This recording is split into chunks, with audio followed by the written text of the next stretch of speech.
حالات کا پاکستان کو سامنا ہے، ان میں ان کی جو خدمات ہیں، میں ان میں سے ایک چیز کہوں گا کہ جن معاشی حالات کا پاکستان کو سامنا ہے، اس وقت پاکستان کی جی ڈی پی جو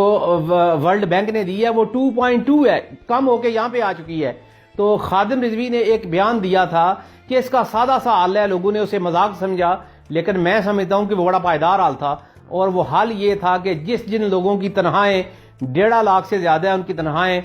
ہاف کر دی جائیں۔ اگر پاکستانی گورنمنٹ یہ تجربہ کر کے دیکھے، بڑے لوگ قربانی دیں، تو پاکستان کو جن معاشی